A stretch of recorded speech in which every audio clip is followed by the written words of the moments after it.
Super ஓவர்ல நம்ம இந்திய அணியை ஏமாற்றிய பங்களாதேஷ் அணி. ஆனா விட்டு கொடுக்காத வெறும் 14 வயது சிறுவனான சூரியவன்ஷி வைபவ் சூப்பர் ஓவர்ல விளையாண்ட யாரும் எதிர்பார்க்காத ஆட்டம். மைதானத்துக்கு உள்ள கிட்ட அந்த ட்ரெஸ்ஸிங் ரூம் டக் அவுட்டுக்கு ஓடி வந்து சூரியவன்ஷி வைபவ கட்டி பிடித்து மிகப்பெரிய அளவுல பாராட்டிய கேப்டனான ரோஹித் சர்மா.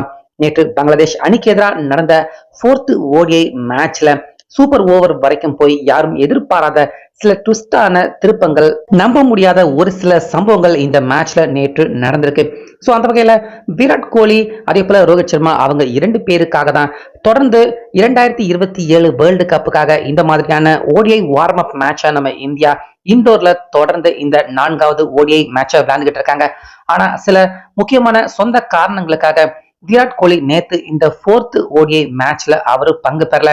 ரோஹித் சர்மா கேப்டன்சி தலைமையில நம்ம இந்தியா பங்களாதேஷ் அணிக்கு எதிராக இந்த 4th ODI மேட்சை இண்டோர்ல விளையாட துவங்கியிருந்தாங்க. ஏற்கனவே நடந்த 3 ODI மேட்ச்லயுமே பங்களாதேஷ் அணி அவங்க தோல்வி அடைஞ்சிட்டாங்க. அப்படிங்கறதால இந்த மேட்ச்லயாவது கண்டிப்பா ஜெயிக்கணும் அப்படிங்கிற மிகப்பெரிய கட்டாயம் பிரஷர் பங்களாதேஷ் அணிக்கு இருந்துச்சு. இதன் காரணமா ஃபர்ஸ்ட் டாஸ் ஜெயிச்சு பங்களாதேஷ் அணி நம்ம இந்தியாவை பேட்டிங் பண்ண வச்சாங்க. ரோஹித் சர்மா அதே போல நம்ம தமிழக பிளேயர் மற்றொரு பிளேயரான சாய் சுதர்ஷன் 2 பேருமே ஓபனரா இறங்கி நல்லா விளையாண்டாங்க. முதல் 10 ஓவர் வரைக்கும் விக்கெட்டை இழக்கல சாய் சுதர்ஷன், ரோஹித் சர்மா 2 பேருமே 15 ஓவர் முடியறதுக்கு முன்னாடியே 2 பேருமே அரை சதம் அடிச்சு ஒரு நல்ல பவுண்டேஷன், ஒரு நல்ல துவக்கத்தை இந்திய அணிக்கு கொடுத்திருந்தாங்க. ஆனாலுமே கரெக்டா 20வது ஓவர் முடியறதுக்குள்ளேயே 2 பேருமே அடுத்தடுத்துன்னு விக்கெட்டுகள் இழந்தாங்க. இதன் காரணமா வேகமா உயர்ந்த இந்திய அணியின் ஸ்கோர் கொஞ்சம் ஸ்லோவாக இந்திய அணியின் ஸ்கோர் நகர ஆரம்பிச்சது. அதுக்கப்புறமா சஞ்சு சாம்சன், த்ருவ் ஜுரல் 2 பேருமே மிடில் ஓவர்கள் ஃபுல்லா அவங்களே விளையாண்டு அவங்க 2 பேருமே அரை சதம் அடிச்சு சஞ்சு சாம்சன் 62, த்ருவ் ஜுரல் கரெக்டா 51 ரன்கள் எடுத்து அவுட் ஆனாரு. சோ அதுக்கப்புறமாவது சூரியவன்ஷி வைபவ் இறங்குவாரா அப்படின்னு பார்த்தா 6வது பேட்ஸ்மேனாக தான் சூரியவன்ஷி வைபவ் அவர் இறங்குறதுக்கான வாய்ப்பு கிடைச்சது. சோ வைபவ் அவர் இறங்குறப்ப கடைசி 10 ஓவர் மட்டுமே இருந்துச்சு. பவர் பிளே மாதிரி ஆரம்பத்திலேயே வைபவ் அவனால விளையாட முடியல.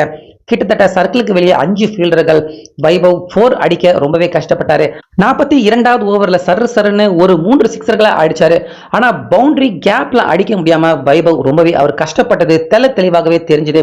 சிங்கிள்கள், டபுள்கள் அதிகமா வைபவ் ஓட வேண்டிய நிலைமை ஏற்பட்டுச்சு.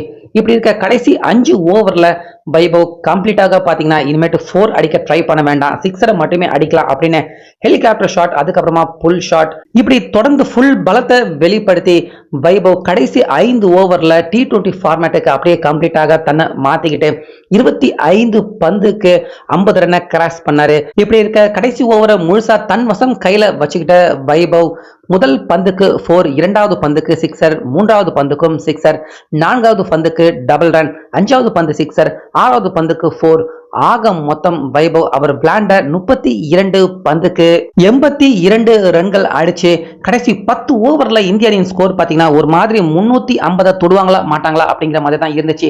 ஆனா 362 ரன்கள் கடைசி 10 ஓவர்ல மட்டுமே வைபவ் மேட்ச்னுடைய மொமெண்டமா அப்படியே தலைகளாக மாத்தி ஒரு நல்ல டார்கெட்டை பங்களாதேஷ் அணிக்கு எதிராக செட் பண்ண உதவி பண்ணியிருந்தாரு.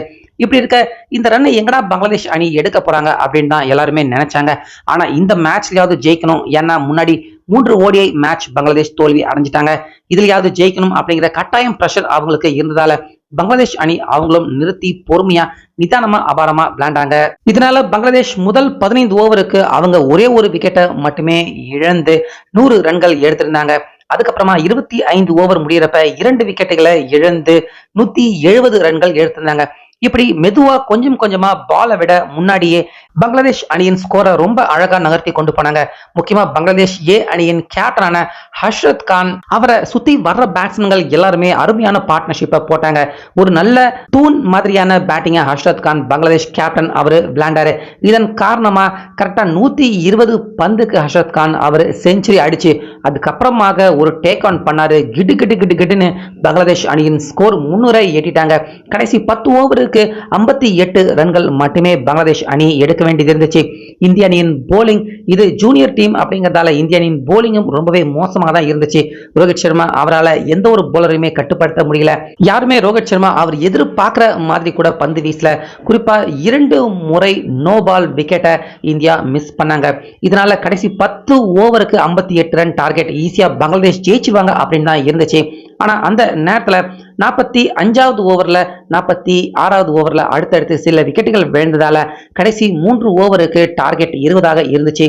கடைசி ஓவருக்கு 9 ரன்கள் எடுத்தா வெற்றி அப்படிங்கிற நிலைமையில இருக்கிறப்ப மேட்ச் ஒரு மாதிரி டையா போய் கடைசியா ஸ்கோர் லெவலாக நம்ம இந்தியாவும் 362, பங்களாதேஷ் அவங்களும் 362 ரன்கள் எடுத்து மேட்ச் டை ஆச்சு. இதனால சூப்பர் ஓவர் விளையாட வேண்டிய கட்டாயம் ஏற்பட்டுச்சு. ஸோ சூப்பர் ஓவர் ரூல்ஸ் பிரகாரம் சேசிங் பண்ண அணி அவங்க தான் ஃபர்ஸ்ட் பேட்டிங் பண்ணுவாங்க. அதே போல கேப்டனான ஹர்ஷத் கான், அதே போல பங்களாதேஷ் அணி மற்றொரு பேட்ஸ்மேன் 2 பேருமே வந்து சூப்பர் ஓவர் இந்திய அணிக்கு எதிராக ஃபேஸ் பண்ணாங்க. சூப்பர் ஓவர்லயாவது இந்தியா நல்லா பந்து வீசுவாங்க அப்படின்னு பார்த்தா ஹர்ஷத் கான் அவர் தான் ஸ்ட்ரைக்கை வச்சுக்கிட்டாரு. முதல் 2 பந்துக்கு டபுள், அதுக்கப்புறமா 2 பந்துல ஒரு பந்து சிக்ஸர், 3வது பந்து சிக்ஸர், 4வது பந்து 4, அதுக்கப்புறமா திரும்பவும் 5வது பந்து 4, கடைசி பந்து சிக்ஸர். ஆக மொத்தம் 6 பந்துக்கு 24 ரன்கள் எடுத்துட்டாங்க பங்களாதேஷ் அணி. இப்படி இருக்க சூப்பர் ஓவர்ல இந்த ரன்னை அடிக்கிறதுக்காக ரோஹித் சர்மா இந்த பக்கம் சாய் சுதர்ஷன் 2 பேருமே வந்தாங்க. அந்த இடத்துல கூட வைபவ் அவருக்கு பேட்டிங் பண்றதுக்கான வாய்ப்பு கிடைக்கல. இப்படி இருக்க ஃபர்ஸ்ட் பாலே பாத்தீங்கன்னா ரோஹித் சர்மா LBW முறையில அவுட் ஆனாரு சூப்பர் ஓவர்ல. சோ ரோஹித் சர்மா பால் வந்து பேட்ல பட்டு தான் கால்ல பட்டுச்சு அப்படின்னு அம்பையர் கிட்ட விவாதம் பண்ணாரு.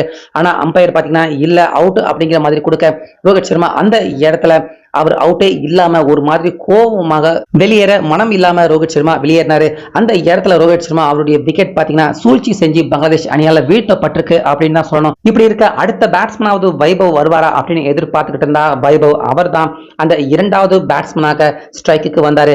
5 பந்து இருக்கு ஆனா எடுக்க வேண்டிய டார்கெட் 25. இந்தியா எப்படா ஜெயிப்பாங்க அப்படின்னு நினைச்சுக்கிட்டு இருந்தா வைபவ் ஃபேஸ் பண்ண first ball full toss ball sixer, 2வது பால் தலைக்கு மேல பவுன்சர் பால், அந்த பாலும் சிக்ஸர், 3வது பால் நல்ல வைடு சைடா போட்ட பால் அது அப்படியே 3rd மேனுக்கு மேல தலைக்கு மேல அடிக்க அந்த பாலும் சிக்ஸர், 4வது பால் அதாவது சூப்பர் ஓவரின் 5வது பால் பவுலர் டென்ஷன்ல வைடு போட விக்கெட் கீப்பரும் அந்த பந்தை பிடிக்க முடியாம மிஸ் பண்ணிட்டாரு. 2 ரன்கள் ஓடிட்டாங்க வைபவ். இதன் காரணமா அந்த ஓவர்ல 2 ரன் எக்ஸ்ட்ரா கிடைக்க மீண்டும் வீசின 5வது பால் அந்த பாலையும் சிக்ஸருக்கு அடிச்சு விளாசி தள்ள வைபவ். சோ ஆக மொத்தம் 26 ரன் மிச்சம், ஒரு பந்து மிச்சமே இருக்கு.